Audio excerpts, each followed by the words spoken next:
we came to North Canton. I want to introduce you to Amanda Anschutz.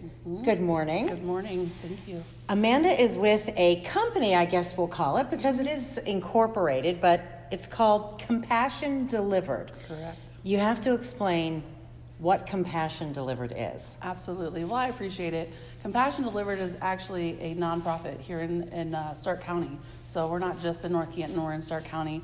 And we started actually January of this year, 2017. So we're very, very new and very green, but we're excited to be here. And what we are here to provide in our community are nutritional meals to people that are dealing with life-threatening illnesses and diseases in our community at no cost.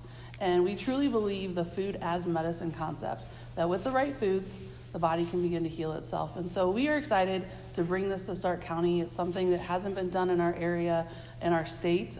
There's organizations around the country that have been doing it, but not here in Ohio. And so we're excited to start this in Stark County.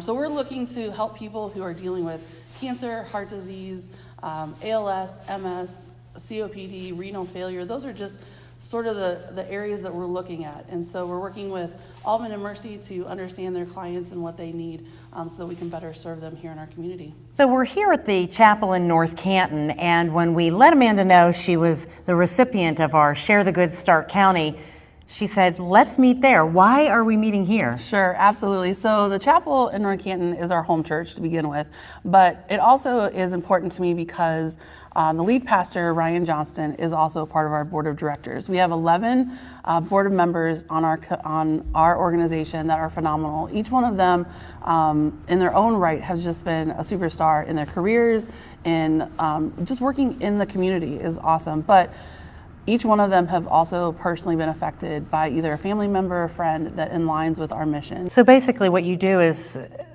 you would provide a meal to them. Absolutely. How does the process work? How do people get it, have Sure. you come to see them? Absolutely. So the way that they get connected with us is primarily going to be through our hospitals, because those are the nurse navigators are going to be the patient's advocate to tell them what organizations and what support they can receive outside the hospital.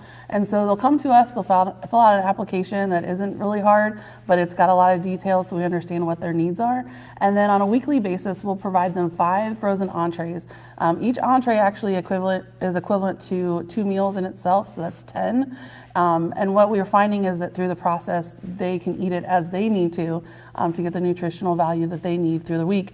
But we do it on Fridays. We deliver our meals on Fridays and do that each week. So they can be with us for a few weeks, a few months, it could be a few years, just working through whatever challenges that they have during their life-threatening illness or disease. And this is obviously a great example of sharing the good, because you dug deep into your heart and soul to be able to help people like this. So why? What brought you to this point? That's a really good question. My grandfather was diagnosed with Lou Gehrig's disease in 1996, and I think back on my grandfather's life and just what he was in the community, what he meant to people that he came in contact with. And my grandfather always asked 2 questions of people when he met them. It did not matter if he didn't know them.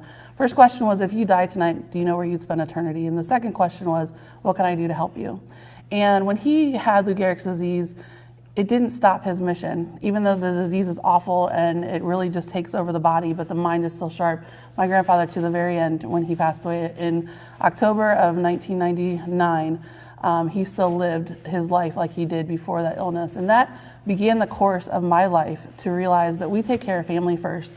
We take care of those that we need, that we care about, that are in our lives.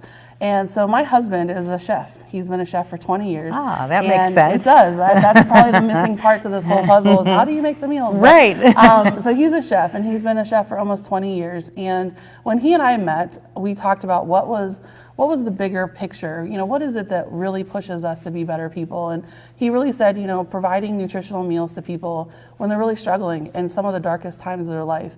And I thought that's a great mission, right? And so we put that on the shelf 6 years ago and just said, if it opens the door, maybe we'll look at it. Well, 2 years ago, we really started finding that this idea was pressing into our lives, and what did that really look like? And so we started researching and trying to figure out, if we brought something like this to Stark County, would it really make a difference? And what we're finding, it really would.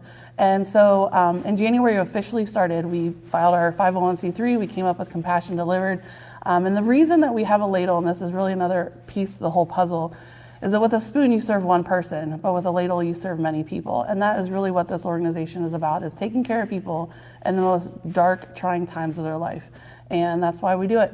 And so, what about the donation? I mean, how do you fund all of this? It takes money to get these meals and get them out to people. Absolutely. So far, we've been really blessed by people who hear our mission and hear the cause, and they want to be a part of it.